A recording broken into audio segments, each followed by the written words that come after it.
Good morning dear ग्लोरियन्स. आपण गेल्या तासाला अप्पाजींचे चातुर्य हा धडा सुरू केलेला आहे.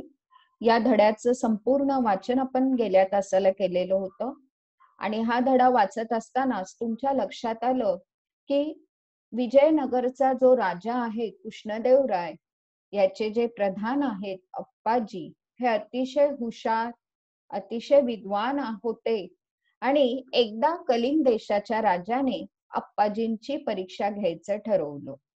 आता अप्पाजींनी कलिंग देशाच्या राजाने घेतलेल्या परीक्षेमध्ये काय काय उपाय सुचवले आणि ते कलिंग राजाच्या परीक्षेत पास झाले का हे आता आपल्याला पाहायचं आहे. धडा 14वा अप्पाजींचे चातुर्य. चातुर्य चातुर्य या शब्दाचा अर्थ आहे हुशारी. चातुर्य म्हणजेच काय? हुशारी. बघा, खूप जुनी गोष्ट. विजयनगरमध्ये तेव्हा कृष्णदेवराय राज्य करत होते. त्यांच्या प्रधानाचे नाव होते अप्पाजी. अप्पाजी फार चतुर होते. उत्तरेकडे कलिंग राज्य होते. त्या राज्याच्या राजाला वाटले एकदा आपणही अप्पाजींची चतुराई पाहावी, म्हणून त्याने कृष्णदेवरायांना निरोप पाठवला. आता गेल्या वेळेसच आपण पाहिलं की कृष्णदेवराय राजा जो आहे हा राजा विजयनगरचं त्याचं साम्राज्य होतं आणि 16th सेंचुरी मध्ये म्हणजे 16व्या शतकामध्ये तो कार्यरत होता. त्याने एक एक करत करत संपूर्ण दक्षिण भागामध्ये स्वतःचं साम्राज्य निर्माण केलेलं होतं. पण फक्त युद्ध करणं आणि आपलं साम्राज्य आपलं एम्पायर एक्सपांड करत जाणं हेच फक्त त्याचं एम नव्हतं, तर तो आपल्या प्रजेचीही तितकीच काळजी घ्यायचा. आपल्या राज्यामध्ये राहणाऱ्या लोकांचीही तो काळजी घ्यायचा आणि त्यासाठी त्याने अतिशय विद्वान अशा लोकांचं अष्टदिग्गज मंडळ तयार केलेलं होतं. त्याच्या दरबारामध्ये असणारी ही हुशार माणसं त्याला लोकांच्या हितासाठी म्हणजेच लोकांची काळजी घेण्यासाठी लोकांच्या उपयुक्ततेसाठी योग्य ते सल्ले ऍडवाइस देण्याचं काम ही लोक करत होती. आणि या मंडळामध्येच तुम्हाला सगळ्यांना तेनालीरामाच्या गोष्टी माहीत असतील, तर तेनालीरामा सुद्धा कृष्णदेवरायाच्या दरबारामध्येच होते आणि त्यांच्यासारखेच हुशार आणखीन एक प्रधान कृष्णदेवरायाच्या दरबारात होते ज्यांना अप्पाजी म्हणत. आता अप्पाजी सुद्धा तितकेच प्रसिद्ध होते. प्रसिद्ध म्हणजेच काय? फेमस होते. कशासाठी? तर त्यांच्या हुशारीसाठी. अतिशय हुशार वाईज पर्सन म्हणून त्यांची प्रसिद्धी अगदी दूर दूरच्या देशांपर्यंत पोचलेली होती. आजूबाजूच्या संपूर्ण राज्यांच्या लोकांमध्ये ते खूप प्रसिद्ध झालेले होते. तर अशा या अप्पाजींची एकदा कलिंगच्या राजाने ठरवलं की आपणही परीक्षा घ्यावी. सर्वप्रथम आतापर्यंत आपण जेवढा भाग पाहिला त्याच्यातलं काही कठीण शब्द आपण बघूया. प्रधान. प्रधान याचा अर्थ काय? मंत्री, मिनिस्टर. चतुर. चतुर म्हणजे हुशार, बुद्धिमान, वाईज. चतुराई. चतुराई म्हणजेच काय? हुशारी. निरोप पाठवणे याचा अर्थ काय? सांगावा धाडणे म्हणजेच आपण म्हणतो ना मेसेज देणे.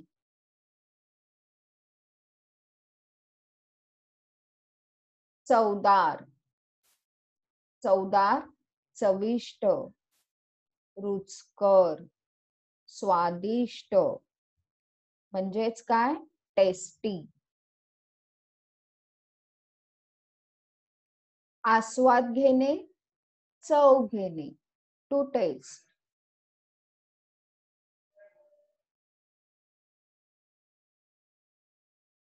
तर आता पहा, आपण पाहिलं की विजयनगरचं साम्राज्य जे आहे, हे साम्राज्य इथे दक्षिणेकडे पसरलेलं होतं आणि त्याच्याच वर उत्तरेकडे म्हणजेच काय, नॉर्थ दिशेकडे कलिंग देशाचा राजा जो आहे, हा राजा राज्य करत होता. म्हणजे इथे तुम्हाला जो डॉट दिसतोय ना, हे आहे कलिंग राज्य. आणि या ठिकाणी कलिंग राज्य पसरलेलं होतं आणि तिथे तो राजा राज्य करत होता. म्हणजे विजयनगरच्या साम्राज्याला जोडूनच कलिंग राज्य होतं. आता अप्पाजींची प्रसिद्धी खूप लांब लांब पर्यंत पोचलेली होती. कलिंग राजाने सुद्धा ठरवलं की अप्पाजी खरंच हुशार आहेत का, विद्वान आहेत का, हे आपण पाहूया. आणि त्यासाठी त्यांनी एकदा काय केलं, तर कृष्णदेवरायकडे एक निरोप पाठवला, एक मेसेज पाठवला. काय बरं निरोप पाठवला बघा. तुमच्या राज्यात फार चवदार कोबी पिकतात असे मी ऐकले आहे. त्यांचा आस्वाद घेण्याची माझी इच्छा आहे. माझ्यासाठी काही कोबी पाठवाल का? काय निरोप पाठवला, तर कलिंग राजाला विजयनगरच्या राज्यामधले कोबी खाण्याची इच्छा होती आणि हे कोबी खूप रुचकर आहेत, चविष्ट आहेत असं त्याने ऐकलेलं होतं. आणि मग हे कोबी, कोबी म्हणजे काय, कॅबेज, खाण्याची इच्छा माझी आहे, तेव्हा हे ताजे कोबी तुम्ही माझ्यासाठी पाठवाल का, असं त्यांनी कृष्णदेवरायला विचारलं. आता कलिंग साम्राज्य जरी विजयनगरच्या उत्तरेकडे अगदी बाजूला जरी असलं, तरी दोन्ही मध्ये इतकं अंतर होतं, इतकं डिस्टन्स होतं की विजयनगर मधून कलिंग राज्यात पोचायला जवळजवळ 3 महिने लागायचे. का बरं 3 महिने लागायचे, आपण ते पुढच्या पॅरेग्राफ मध्ये पाहूया. कलिंग राजाला कोबी पाठवण्याची कृष्णदेवरायांना इच्छा होती, पण ते पाठवणार कसे? त्या काळी आजच्या सारखी वाहतुकीची जलद साधने नव्हती. वाहतूक चालायची ती बैलगाड्यांमधून आणि बैलगाड्या कलिंग राज्यात पोचायला 3 महिने लागत. समजलं? आणि म्हणूनच काय होतं बरं, आज जसं आपल्याला वाहतुकीची साधनं म्हणजे ट्रान्सपोर्ट, फास्ट ट्रान्सपोर्ट वेज आपल्याकडे आहेत, एअरवेज आहेत किंवा रोडवेने आपण अगदी फास्ट क्विकली आपण एका ठिकाणाहून दुसऱ्या ठिकाणी जाऊ शकतो. पण त्यावेळी फक्त काय होती, जी वाहतूक चालायची, जी ट्रान्सपोर्ट चालायचं किंवा जी दळणवळण चालायचं, ते कशाच्या सहाय्याने चालायचं? एकतर बैलगाडीने लोक एका ठिकाणाहून दुसऱ्या ठिकाणी जायचे किंवा घोड्यावर बसून जायचे किंवा हत्तीवर बसून जायचे किंवा रस्त्याने चालत चालत जायचे. तेव्हा रस्ते सुद्धा आतासारखे सिमेंट कॉन्क्रीटचे रस्ते नव्हते, अगदी साधे रफ असे रस्ते होते. तेव्हा गाड्या सुद्धा नव्हत्या, 4 चाकी 4 व्हीलर नव्हते, 2 व्हीलर्स नव्हते. आणि मग जी काही वाहतूक किंवा ट्रान्सपोर्ट चालायची ती बैलगाडीतून, घोडागाडीतून, घोड्यावरून किंवा चालत चालत. हेच ऑप्शन फक्त तेव्हा अवेलेबल होते, उपलब्ध होते. आणि मग कलिंग राज्यामध्ये जर पोचायचं असेल तर विजयनगर मधून कलिंग राज्यात पोचायला बैलगाडीने किती वेळ लागायचा, 3 महिने लागायचे. म्हणजे असं नव्हतं की आज आपण भायखळ्याच्या बाजारातून आपल्याला कोबी घ्यायचाय, चला घ्यायला जायचं, कोबी घ्यायचा आणि घरी जाऊन त्याची भाजी बनवायची. इतकं ते सोपं काम नव्हतं.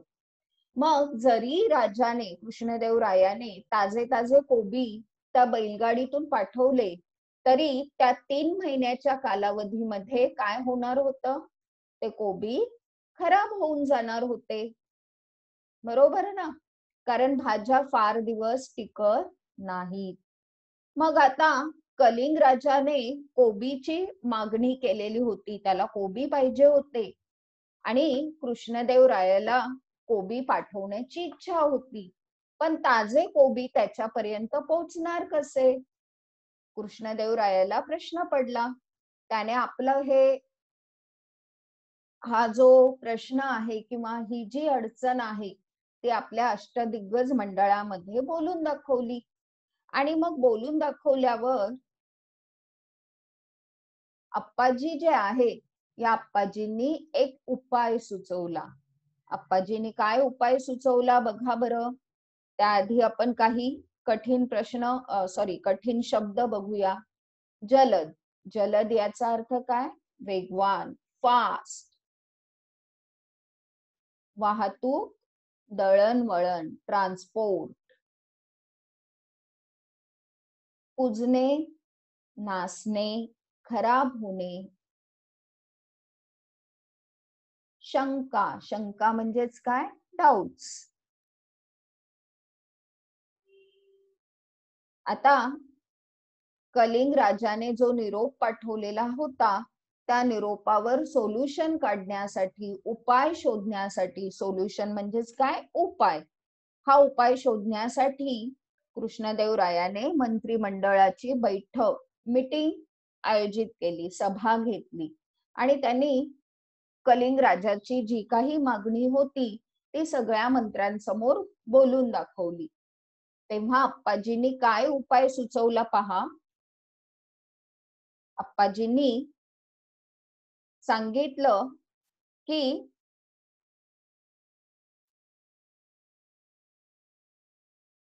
आपली शंका त्यांनी अप्पाजींना सांगितली. अप्पाजी म्हणाले, त्यात काय अवघड आहे? एका बैलगाडीत गाडीवानाला बसण्यापुरती जागा सोडून बाकीच्या जागेत माती भरा. त्या मातीत कोबीचे बी पेरा. रोज कोबीच्या रोपांना पाणी देत पुढे जायला गाडीवानाला सांगा. गाडी कलिंग राज्यात पोहोचेपर्यंत कोबी तयार होतील. म्हणजे ताजे ताजे कोबी कसे बरं पाठवायचे? 3 महिन्यामध्ये विजयनगर मधून घेतलेले कोबी 3 महिन्यात कलिंग राज्यात पोहोचेपर्यंत खराब होणार. मग काय बरं करायचं? त्यावेळेस अप्पाजींनी काय सोल्युशन सांगितलं? तर एका बैलगाडीमध्ये काय करा? गाडीवानाला, गाडीवान म्हणजे काय? तर बैलगाडी हाकणारा जो माणूस आहे किंवा बैलगाडी चालवणारा जो माणूस आहे त्याला बसण्यापुरती जागा सोडायची आणि बाकी संपूर्ण गाडीमध्ये, या बुलक कार्टमध्ये काय करायचं? माती भरायची आणि त्या मातीमध्ये काय करायचं बरं? कोबीच्या बिया पेरायच्या आणि गाडीवानाला ती बैलगाडी घेऊन जायला कुठे सांगायचं? कलिंग राज्यात सांगायचं. आता या गाडीवानाला पोचायला किती दिवस लागणार आहे? 3 महिने. 3 महिने म्हणजे 3 months. 3 months it means 90 days. Okay. मग पुढे त्यांनी काय सांगितलं की गाडीवानाला सांगायचं रोज काय करायचं? या मातीला थोडं थोडं पाणी घालायचं. आता या मातीमध्ये कोबीच्या बिया म्हणजे सीड्स घातलेले होते आणि मग हळूहळू या बिया काय होणार होत्या? रुजणार होत्या. बरोबर. हळूहळू त्याच्यातून छोटे छोटे रोप बाहेर पडणार होती आणि मग हळूहळू करत ही गाडी कलिंग राज्यात पोहोचेपर्यंत त्याच्यात कोबी तयार होणार होते. म्हणजे असा उपाय जो आहे तो उपाय अप्पाजींनी कृष्णदेवरायला सांगितला. त्याप्रमाणे राजाने काय केलं, गाडीवानाला तयार केलं आणि गाडीवानाला सांगितलं की या कार्ट मध्ये म्हणजे या गाडीमध्ये काय भरायची, माती भरायची. या लाल मातीमध्ये कोबीचे सीड्स पेरायची आणि त्याला काय करायचं, तू रोज थोडं थोडं पाणी घालायचं आणि ही गाडी घेऊन कुठे जायचं, कलिंग राज्यात जायचं. आता कलिंग राज्यात पोचायला 3 महिने लागणार. या 3 महिन्यामध्ये स्लोली स्लोली या बियांमधून छोटी छोटी रोपं बाहेर पडणार, छोटे छोटे प्लांट्स बाहेर पडणार आणि ही रोपं कशाची आहेत, कोबीची. म्हणजे ही गाडी कलिंग राज्यात पोहोचेपर्यंत त्याच्यात काय तयार झालेले असणार, कोबी तयार झालेले असणार. आणि म्हणजेच हे ताजे ताजे कोबी कुठे पोचणार, कलिंग राज्याच्या राजाला पोचणार. आणि हा उपाय राजाने केल्यानंतर काय झालं बरं, बघा.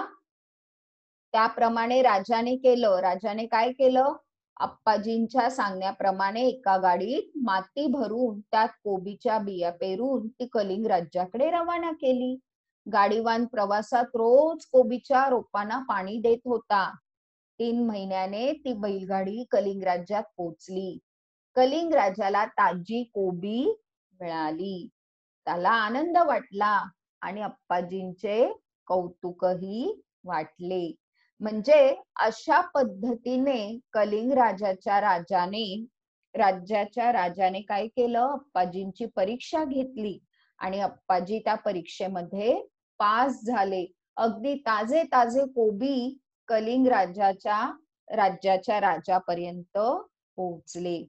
म्हणजे या एका परीक्षेमध्ये अप्पाजी पास झाले आणि त्यामुळे राजाला कौतुक वाटलं. आज आपण इथपर्यंतच थांबणार आहोत. पुढची परीक्षा काय आहे ते आपण पुढच्या तासाला पाहूया. मला वाटतं इथपर्यंत तुम्हाला समजलं असेल. थँक्यू.